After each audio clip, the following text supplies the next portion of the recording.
I'm very proud of you மாமா என்று அஞ்சலி பெருமிதமாக கூறினாள். அவனின் பெண்மையை போற்றும் காதலில் கரைந்து தத்தளித்தாள் மகிழ்ச்சி வெள்ளத்தில். ஒரு பெண்ணுக்கு ஆணவனின் புனிதமான காதலை விட மிக பெரிய வரம் இவ்வுலகில் உண்டா என்ன? அவளின் பெருமையும் அவனின் உயர்ந்த காதல் உள்ளமும் பிற்காலத்தில் எதிரியாய் தோன்றும் எனவும் மகிழ்வேந்தனும் சூழ்ச்சி வலையில் சிக்கப்படுவான் எனவும் அவர்கள் அறிவார்களா? ஆனால் விதி அறியுமே. அஞ்சலி உற்சாகமாக இருந்தாள். மகிழ்வேந்தன் சந்தித்த பிறகு அவளின் உற்சாகத்திற்கு குறைவே இல்லைதான். ஆனால் அன்று அவர் சொன்ன ஒரு யோசனையை மகிழ்வேந்தன் செய்வதாக உறுதி அளித்திருந்தான். அதுவும் மகிழ்வேந்தனின் முன்னேற்றம் கருதியே. அன்று, மாமா, நான் ஒன்று சொன்னா கேட்பீங்களா? என்னடி குள்ளச்சி? மாமா கிட்ட பர்மிஷன் கேட்குற அளவுக்கு என்னடி? அது இல்லை, நீங்கள் விவசாயம் பண்ணுறது சரிதான். ஆனால் அதை மட்டும்தான் பண்ணணுமா? ஏன் நீங்கள் பயிர் பண்ணுறதை வச்சு ஃப்ரூட் ப்ராடக்ட்ஸ் தயாரிக்கக்கூடாது? இயற்கையான முறையிலே தாங்கிக் கொண்டே கேட்டாள். எங்கே அவன் தவறாக நினைத்து விடுவானோ என்று. ஆனால் அவன் இலகுவாக கூறினான். பாரா குள்ளச்சி, செம்ம முளடி உனக்கு. மாமா, கிண்டல் பண்ணாதீங்க, சொல்லுங்க ப்ளீஸ். குள்ளச்சி, கிண்டல் பண்ணலடி, உண்மையாகவே சொல்கிறேன்டி. நான் கூட நினைப்பேன், ஆனால் இருக்கிற வேலையில் சரியாக இருக்கும்னு, அதனால தாண்டி. மாமா, நான் படித்து முடிச்சானா நானே பார்த்துக்கிறேனே, உங்களுக்கும் நானும் ஹெல்ப் பண்ணுவேன். அம்மோ, நீ என் தேவதடி என்று அவன் அவளை சிலாய்க்கித்து கூறினான். அவன் எப்பொழுதெல்லாம் அவளின் உணர்ச்சி வசம் காதலில் சிக்கி தத்தளிக்கிறானோ அப்பொழுதெல்லாம் இப்படித்தான் கூறுவான். மாமா, என்ன அப்புறம் கொஞ்சலாம் ப்ளீஸ் சொல்லுங்க. என் பொண்டாட்டி சொல்லி நான் கேட்காம இருப்பேனா? மாமா, அடுத்த மீட்டிங்கில் என் குள்ளச்சி கேட்டதுக்கு அஸ்திவாரம் போட்டுட்டு தான் கூப்பிடுவேன். என்னடி குள்ளச்சி, சரியா? Double okay. மாமாவுக்கு நல்லா நச்சுன்னு ரெடி பண்ணி வச்சுக்கோ, சரியா? அன்று நடந்த உரையாடலை நினைத்து தனக்குள்ளே சிரித்தவளை அவளின் கைபேசி கிணுகிணுத்தது. அழைத்தது. அதில் காட்டிய மது என்ற பெயரை பார்த்தவளின் இன்னும் பூரிப்பறை அடைந்தது. சொல்லு மது, எப்படி இருக்க? நல்லா இருக்கேன் அஞ்சலி. உனக்கு காலேஜ் எப்படி போகுது? நல்லா போயிட்டு இருக்கு மது. அஞ்சலி, நான் உன்கிட்ட சொல்லணும் ஒன்று. சொல்லு மது. நான் சொல்லியிருக்கேனே, அம்மாவோட அண்ணன் பையன் விஜய் மாமாவை என்று இழுத்து நிறுத்தினான். ஆமாம், சொல்லு மது. ஏதாவது முக்கியமான விஷயமா? நாம் சண்டே ப்ளூ பிரிண்ட் போகலாமா? அவள் திக்கி திணறி சொல்கையிலே, ஓ மது, கங்கராஜுடி, லவ்வா என்று குதூகலமாக வினவினாள் குறும்பாக. அப்பா சாமி, உன் குறும்பு சனத்தை ஓரங்கட்டி போட்டுட்டு நான் சொல்கிறத கொஞ்சம் சீரியஸாக கேளு. அப்போ லவ் இல்லையா? சரி சொல்லு என்று மது தேய்ந்த குரலில் கூறினாள் குறும்பாக. அப்படியெல்லாம் இல்லை, அவரை பிடிக்கும், உனக்கும் பிடிக்கும். அவர் ரொம்ப ஜாலி டைப். அவருக்கு ஒரு ஹெல்ப் தேவைப்படுது. அதை நான் மட்டும் தனியாக போனால் வீட்டுக்கு தெரிய வரும். அதான் உன் கூட போனால் வேலை முடியும். சரி மது, கண்டிப்பாக நான் வரேன். அஞ்சலி, இந்த விஷயம் யாருக்கும் தெரிய வேண்டாமடி. சரி மது, நான் பார்த்துக்கிறேன். இருவரும் சிறிது நேரம் உரையாடிவிட்டு அஞ்சலி மகிழ்வேந்தனின் காண செல்ல வேண்டி புறப்பட்டாள். அஞ்சலி மகிழ்வேந்தனும் இன்று சந்திக்க கோவை தாண்டி பொள்ளாச்சி சாலையில் உள்ள தென்னந்தோப்பில் இருந்தனர். அது மகிழ்வேந்தனின் நண்பனின் தோட்டம் என்பதால் தான் அவன் இங்கே அழைத்து வந்திருந்தான். மாமா, வாவ், சூப்பர் பிளேஸ். உன்னை கூட்டிட்டு வந்தது பிளேஸை பார்க்க இல்லடி, என்ன பார்க்க. அஞ்சலி அவனின் பேச்சிற்கு இசைவது போல் அவனை மேலும் கீழும் நோக்கினாள். நன்றாக பார்த்துவிட்டு, ஆள் கொஞ்சம் சுமார் தான், அதனால வெயிட்டிங் லிஸ்ட்ல வைக்கிறேன் என்று புருவத்தை ஏற்றி இறக்கி குறும்பாக கூறினாள். கொழுப்புடி உனக்கு. சும்மா இருந்தவனை சீண்டி விட்டுட்டு இப்போ சுமாரா உனக்கு நானு? அவனும் கோபம் போல் தன் சட்டை கையை மடித்து விட்டு கொண்டே கூறினான். சரி, போனா போகுது, உங்களுக்கு நானே வாக்க கொடுக்குறேன் என்று கிண்டலாகவும் உறுதியாகவும் குறும்புடனும் கூறினாள். அதில் அவனும் கோபம் அடைந்தவனைப் போல் அடிங்க என கூறிக்கொண்டே அவளை வளைத்து பிடித்திருந்தான். சிரித்து கொண்டே சரணடைந்தாள் அஞ்சலி. எப்படிடி குள்ளஜி, இப்படி எப்பவுமே விளையாட்டுத்தனமா நீயும் சந்தோஷமா இருந்து மற்றவங்களையும் சந்தோஷமா வைக்க? காதல் வந்தா அதெல்லாம் தானே வருமாமா என்று கண்களில் காதலும் குறும்பும் போட்டி போட கூறினாள். இதுக்கு முன்னாடி நீ ரொம்ப அமைதியோ? அவன் கை வளைவில் இருந்தவள் கண்களை பார்த்து கொண்டே கேலி சிரிப்புடன் கேட்டான். அப்படி சொல்லிக்கலாம், கண் சிமிட்டி கூறினாள். உன்கிட்ட எனக்கு பிடிச்சதே இந்த சேட்டையும் சிரிப்பும்தான். அப்புறம் நடந்து போறேன்னு சொல்லிட்டு குதிச்சு குதிச்சு ஓடுவியே, அதெல்லாம் தாண்டி மாமாவை உன் காதல் கடல்ல தொபுக்கடீர்னு விழுக வச்சது. பாருங்களேன், என் கூட சேர்ந்து நீங்களும் நல்லா பேசுறீங்க. பூவுடன் சேர்ந்தால் நாரும் மணக்கும் என் அருமை சரிபாதியே என்று ஏக வசனத்தில் கூறி அவனின் உரிமையை உரைத்தான். இருவரும் அணைத்த நிலையில் இருந்தனர். இவர்களை இரு ஜோடி கண்கள் குரோதத்துடன் பார்ப்பதை அறியவில்லை. I love you so much மாமா என்று கண்களில் காதல் வழியே கூறினாள். அவளின் காதலில் கரைந்தவன் தன் கட்டுப்பாடு உயரம் அனைத்தும் மறந்தவனாய் அவளின் காதலை மட்டுமே பற்றுக்கோளாக கொண்டு அவளின் காதலுக்கு பதிலை தந்தான். அவனின் இதழ் முத்தத்தில் இதழும் இதழும் பேசிக்கொண்டன. அவர்களின் காதலை கதகதையாய் இருவருமே ஒருவருக்குள் ஒருவராய் கரைந்து கொண்டிருந்த சமயம், அஞ்சலி என்ற உச்சஸ்தானியில் ஒலித்த கர்ஜனை குரலில் திடுக்கிட்டு பிரிந்தனர். யார் என்று பார்த்ததும் இருவருமே திகைத்து நின்றனர். அங்கு நின்றிருந்தவர்கள் குணவர்மனும் மதிமதியும். அஞ்சலி தன் அண்ணன் குணவர்மன் நிற்பதைக் கண்டு திகைத்தாள் என்றால், மகிழ்வேந்தன் அவன் அருகில் நின்றிருந்த மதுமதியைக் கண்டு திகைத்தான். இருவரும் வேறு வேறு மனநிலையில் அதிர்ச்சி அடைந்தனர். குணவர்மன் தன் தங்கையின் அருகில் வந்தவன் பலார் என்று அரைந்திருந்தான். அவனின் அடியில் அஞ்சலி கலங்கினாளோ இல்லையோ, மகிழ்வேந்தனுக்கு நெற்றி நரம்பு புடைத்து கண்களில் சிவப்பு ஏறியது. தன்னவளை அருகில் இருந்தும் அவளை காக்க முடியாத இயலாமையில் கடுங்கோபத்துடன் நின்றிருந்தான். குணவர்மனை முறைத்து கொண்டு மதுமதி மகிழ்வேந்தனை முறைத்து கொண்டு இருந்தாள். காலேஜ் வந்த இடத்துல இப்படி படிக்க போகாம கண்டவனோட சேர்ந்து ஊர் சுத்திரியா நீ என்று மகிழ்வேந்தனை முறைத்து கொண்டே கேட்டான் குணவர்மன். அவர் ஒன்றும் கண்டவர் இல்லை, என்ன கட்டிக்க போறவர், என் வருங்கால கணவன். காவிய அஞ்சலி மகிழ்வேந்தன் சற்று நிமிர்வாகவே கூறினாள் அஞ்சலி. அவளின் பதிலில் மகிழ்வேந்தனின் கண்கள் ஒளிர்ந்தது. அவன் மனதில் 1000 கூடை பூக்களை கொட்டியது போல பரவசம் அடைந்தான். அவளின் பதிலில் குணவர்மன் மதுமதி இருவருமே அதிர்ச்சி அடைந்தனர். ஓ, அந்த அளவுக்கு போயாச்சா? உன்னை இங்க விட்டு போனாதானே இப்பவே நீ என் கூட வர, இல்ல உன்னை இங்கேயே வெட்டி பொலி போட்டுடுவேன், ஜாக்கிரத. குணா பொறுப்புள்ள ஒரு அண்ணன் கூறுவதை தான் கூறினான். ஆனால் காதல் கொண்ட நெஞ்சம் ஏற்றுக்கொள்ளுமா என்ன? அஞ்சலியும் அவளின் பிடியிலேயே நின்றாள். அவளை வெட்டி போடுற அளவுக்கு அவ்வளோ பெரிய தப்பு பண்ணல. அவ என் உயிர். என்னை மீறி அவளை ஏதும் செய்ய முடியாது, மகிழ்வேந்தன் கம்பீரமாக கூறினான்.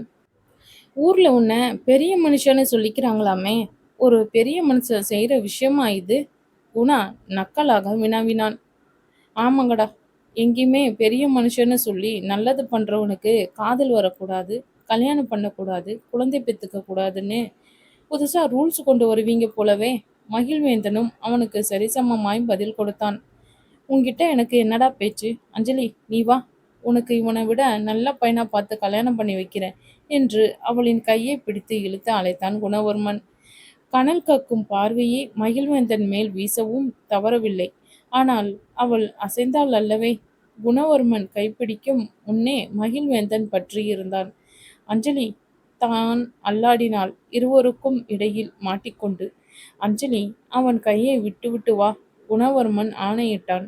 அஞ்சலி அவனை சமாதானப்படுத்த நகர முயல்கையில், இப்போ மட்டும் கையை உதறிட்டு போன உன் மகிழ்வேந்தன் செத்துட்டான்னு நினைச்சுக்கோ, அதுக்கப்புறம் உன் இஷ்டம் என்று அனலாய் வார்த்தைகளை வீசினான்.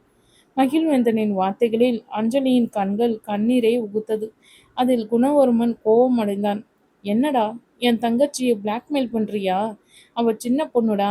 அவனின் இந்த வார்த்தையில் தாக்கப்பட்டவனாய் அஞ்சலியின் கைகளை விடுவித்து, அவ வந்தா கூட்டிட்டு போ, நான் அதுக்கப்புறம் அவளோட நிழல் இருக்க பக்கம் கூட வரமாட்டேன். அவனின் வார்த்தையில் அஞ்சலி உடைந்து அழுதாள். அண்ணா ப்ளீஸ், என்னால் இவர் இல்லாமல் இருக்க முடியாது, நீங்கள் தான் ஹெல்ப் பண்ணணும் ப்ளீஸ் அண்ணா என்று கை கூப்பி வேண்டினாள். அதில் குணவர்மன் கண்களும் கலங்கியது. தன் தங்கையின் இந்த பரிதாப நிலையை காண சகிக்காமல் விருட்டென்று நகர்ந்து விட்டான். மதுமிதாவும் அவர்களை முறைத்துவிட்டு சென்று விட்டாள். அஞ்சலி அவர்கள் சென்ற திசையை பார்த்து கொண்டே கதறி அழுதாள். மகிழ்வேந்தனுக்கோ அவளை தேற்ற வழி தெரியாமல் விழி புதுங்கி நின்றான். அவனும் ஒரு பொறுப்புள்ள ஆண்மகனாக சிந்தித்ததால் ஒரு அண்ணன் என்னும்போது அவனின் கோபமும் நியாயம்தானே? ஆனால் அவனின் காதல் மனம் தன்னவ கைவிட்டு கொடுக்க இயலாமல் அடம்பிடித்தது. காதல் கொண்ட மனம் சிறிது குழந்தை போன்றதல்லவா? சிறிது நேரம் அளவிட்டவன் அஞ்சலியை அணைத்து அவளின் தலையை வருடி கொடுத்து ஆறுதல் கூறினான். காவ்யா, இங்க பாருடா. அதில் அவன் கண்களை சந்தித்தவள் ஒரு ஏக்கமாக பார்த்தாள். அதை புரியாமல் பார்த்தவன், என்னடா என்று கனிவாக கேட்டான். என் கையை ஏமாமா விட்டீங்க? என்னை விட்டு போயிடுவீங்களா? குழந்தைத்தனமாய் கேட்பவளை பார்த்து அவன் உள்ளுக்குள் நொறுங்கித்தான் போனான்.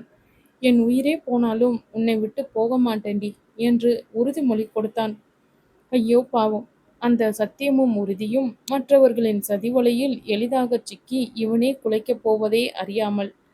அதே சமயம் இவர்களை குரோதமாய் பார்த்த அந்த இரு ஜோடிக் கண்கள் வேறு யாரும் அல்ல, மரகதமும் மங்களம்மாவின், அதாவது அவனின் அன்னையும் அத்தையும். எங்கே தன் மகன் அடுத்தவளான அஞ்சலியை மணம் முடித்தால் இரு வீட்டினரின் சொந்தமும் சொத்தும் கை மாறிவிடுமே என்று மங்களமும், தன் மகள் ஊரில் சொத்தும் மரியாதையுமாய் ராஜ கம்பீரமாய் உலாவரும் மகிழ்வேந்தன் என்றால் வெகுவாய் பீற்றிக் கொள்ளலாம் அல்லவா என்று மரகதமும் திகைத்து அவர்களை பிரிக்க சதித்திட்டம் தீட்டிக் கொண்டிருந்தனர். என்ன அண்ணி, மகிழ் இப்படி பண்ணிட்டா? என் பொண்ணுதான், அவனுக்குன்னு சின்ன வயசுலயே பேசிக்கிட்டு இப்போ வந்து இப்படி பேச்சு மாற்றலாமா? நீ எதுக்கு மரகதம் கவலைப்படுற? அந்த பட்டணத்துக்காரங்க படிப்பு முடிச்சா ஓடிடுவாங்க, ஓட வைக்கிறோம் என்று சபதமிடுவது போன்ற பேசிக்கொண்டனர். இப்போதைக்கு நமக்கு தெரியாத மாதிரியே இருப்போம் என்று மங்களம் தன் மகனின் வாழ்க்கையை அமங்கலமாக்க திட்டம் தீட்டினார். அஞ்சலி, மகிழ்வேந்தன் இருவரும் ஒரு 5 நட்சத்திர விடுதியின் வரவேற்பு அறையில் அமர்ந்திருந்தனர். குணவர்மன் அங்குதான் தங்கியிருந்தான். அவனை சமாதானப்படுத்தி தங்கள் திருமணத்தை சம்மதிக்க வைக்கவே காத்திருந்தனர். இருவரும் அஞ்சலி முதலில் மகிழ்வேந்தனை வரவேண்டாம் என்று கூறினால்தான். ஆனால் மகிழ்வேந்தன் என்ன பிரச்சனை நடந்தாலும் தான் பார்த்து கொள்வதாக சொல்லி வந்துவிட்டான். அவன் அஞ்சலியை காதலியாய் அல்லாமல் தன் மனைவியாக அல்லவா கருதுகிறான். அப்படி கருதுபவன் தன் மனைவியை ஒரு இக்கட்டான நிலையில் விட்டால் அது அவனுக்கு அழகல்லவே. 1 மணி நேரம் கழித்துதான் அவர்கள் குணவர்மனின் அறைக்குள் சென்றார்கள். குணவர்மன் அவர்களை எதுவும் கூறவில்லை. அவர்களுக்கு வழிவிட்டு ஒதுங்கி நின்றான். அவ்வளவே. மூவரும் ஆளுக்கு ஒரு சிந்தனையில் உழன்றனர். அண்ணா, என்னை மன்னிச்சிரு. நான் உன்கிட்ட சொல்லாதது தப்புதான். என்னால இவரை தவிர யார் கூடவும் வாழ முடியாதுண்ணா, புரிஞ்சுக்கங்க. ப்ளீஸ் அண்ணா, அஞ்சலி மன்றாடினாள். வாழ்த்துக்கள் அஞ்சலி மேடம். நீங்க பெரியவங்களா ஆகிட்டீங்க. உங்களோட பர்சனல் வாழ்க்கையில தலையிட நான் யாரு? உங்க அம்மா அப்பா சென்னையில இருக்காங்க. அவங்க முடிவு பண்ணட்டும். இல்ல அவங்களுக்கு உங்க வாழ்க்கையில தலையிடக்கூடாதுன்னா சொல்லிருங்க. அவங்களையும் உங்களுக்கு வழிவிட சொல்லிடுறேன். ஆல் யுவர் விஷ் என்று அவளை தள்ளி நிறுத்தி கூறினான். அஞ்சலி குணாவின் காலில் விழுந்து கதறிவிட்டாள். அவளால் திட்டை கூட பொறுத்து கொண்டவளால் இந்த உதாசீன பேச்சை தாங்கிக் கொள்ள முடியவில்லை. அவள் காலில் விழுந்ததை பொறுக்காமல் அவளை தூக்கிவிட்டு அவள் கண்களை துடைத்து விட்டான். அவன் கண்களும் கலங்கியது. என்னம்மா காலில் விழுந்துக்கிட்டு? உன் வாழ்க்கையில தலையிட எனக்கு உரிமை இல்லையாடா? அப்படி இல்லைண்ணா, நான் தான் இவர்கிட்ட விரும்புறதா சொன்னேன். இவர் விலகினாரும் தான். அதான் என்னால சொல்ல முடியல. இவர் சம்மதம் தெரிஞ்சதுக்கப்புறம் எனக்கு தயக்கம் வந்துச்சு என்று அஞ்சலி தன் தமையனிடம் விளக்கினாள். குணா அவள் கண்களில் கண்ணீரை துடைத்துவிட்டு ஆறுதல் கூறினான். அழாத அஞ்சலிம்மா. நான் இங்கே ஒரு வேலை விஷயமா வந்தேன். உன்னை பார்க்க காலேஜ் போனப்போ ஹாஸ்டலில் நீ இல்லை. தேன்மொழி தயங்கினா. அதான் மதுவை கூப்பிட்டு வந்தேன். அப்புறம்தான் சொன்னான். என் தங்கை விஷயம் நீ சொல்லிதான் எனக்கு தெரிய வரணும். அதான் சட்டுன்னு கோபம் வந்துருச்சு. சாரிம்மா என்று தன்னிலை விளக்கினான். அவனுக்குள் அவள் செயலில் வருத்தம்தான். ஆனால் அன்பு தங்கை ஆயிற்றே. அவளின் கண்ணீரை அவனை அசைத்து விட்டது. இவர்களின் உரையாடலை கைகட்டி பார்த்து கொண்டிருந்த மகிழ்வேந்தன் ஆச்சரியப்பட்டான். அஞ்சலியின் சாதாரணமான பேச்சும் அவளின் காதலுக்கு சம்மதம் வாங்கிய விதமும் அவனை வெகுவாய் கவர்ந்தது. எந்த ஒளிர்வு மறையும் இல்லாமல் கூறியதே அவனை மகிழ்ச்சிக்குள்ளாக்கியது. அவன் சத்தமில்லாமல் அந்த இடத்திலிருந்து போகவே முனைந்தான். ஆனால் அவன் கதவை திறந்ததும், அஞ்சலி, மகிழ் மாமா எங்க போறீங்க? நீங்க இன்னும் சாப்பிடல. சாப்பிட்டுட்டு போகலாமே. அண்ணா சொல்லண்ணா என்று அவள் அண்ணனை துணைக்க அழைத்தாள். சாரி மிஸ்டர் மகிழ்வேந்தன், கோபத்துல கவனிக்கல. இருங்க, அதான் அஞ்சலி சொல்றாளே. இருக்கட்டும் குணா, நீங்க 2 பேரும் எமோஷ்னலா இருக்கீங்க. கொஞ்சம் ரெஸ்ட் எடுங்க. அஞ்சலிய அவ ஹாஸ்டல்ல விட்டுருங்க. நான் கிளம்புறேன். சாரி மகிழ்வேந்தன். நான் அப்படி நடந்துக்க கூடாது. கண்டிப்பா உங்க கல்யாணத்த நிறுத்த மாட்டேன். வீட்ல நான் பேசி சம்மதம் வாங்கி தரேன். என்ன நம்புங்க. ம். லேசாக புன்னகை விட்டு, நான் என் பொண்டாட்டி காவியாக்கு சப்போர்ட் பண்ண தான் வந்தேன். ஆனால் அதுக்கு தேவையில்லாம பண்ணிட்டா என்று காவ்யாவை பார்த்து கண் சிமிட்டி கூறினான் மகிழ்வேந்தன். இவர்களின் செயலைப் பார்த்த குணாவே வியந்தான். தன் தங்கையின் வெட்கமும் அவன் கண்ணில் விழுந்த காதலும் உரிமையும் அவனை பிரமிக்க வைத்தன. ஏனெனில் அவன் அறிந்த மகிழ்வேந்தன் வேறு அல்லவா? அவன் வாயெடுத்து நின்றான். மது, ப்ளீஸ். Madhu, sorry. அக்கா. மது அசையாமல் நின்றிருந்தாள். எங்கோ வெறுத்துக்கொண்டு. அவர்கள் இன்று சந்திப்பதன் கூறியிருந்த புரூக் பில்ட் எனப்படும் ஒரு ஷாப்பிங் மாலில் இருந்தனர். மது அஞ்சலியின் காதல் விஷயத்தை கூறாததால் கோபம் கொண்டு இருந்தாள். மது, ப்ளீஸ். எனக்கு உன்னை விட்டா யார் இருக்கா ஷேர் பண்ணிக்க? சூழ்நிலை சொல்ல முடியாமல் போயிருச்சு. ப்ளீஸ் மது, புரிஞ்சுக்கோ. அஞ்சலி மன்றாடி கொண்டிருந்தாள். அதான் உங்க மகிழ் மாமா வந்துட்டாரே, இனிமே நாங்கெல்லாம் உனக்கு கண்ணுக்கு தெரிவோமா என்று ஆதங்கமாக கூறினாள் மதுமதி. அஞ்சலி அவளை சமாதானப்படுத்தும் வழி தெரியாமல் விழி பிதுங்கி நின்றாள். மதுவின் அலைபேசி அவளை அழைத்தது. அவளது தந்தைதான் அழைத்திருந்தார். ம். சரிப்பா. இல்லப்பா. தோ இப்பவே கிளம்புறேன். அவர் என்ன கூறினாரோ அதற்கு ஒற்றை வார்த்தையில் பதில் அளித்தவள் கைபேசியை வைத்தாள். அப்பா கூப்பிட்டாரு. நான் உன் கூட இருக்கிறதா சொல்லிட்டேன். நான் மாமாவும் வந்தவுடனே அவர்கிட்ட அமௌண்ட் கொடுத்துட்டு கிளம்பிடுறேன். நீ வேணா கொஞ்ச நேரம் இருந்துட்டு பேசிட்டு போ. மது, நீ என்ன மன்னிச்சிட்டேன்னு சொன்னாதான் நான் இப்போ இருப்பேன். இல்ல இப்பவே நான் போறேன்.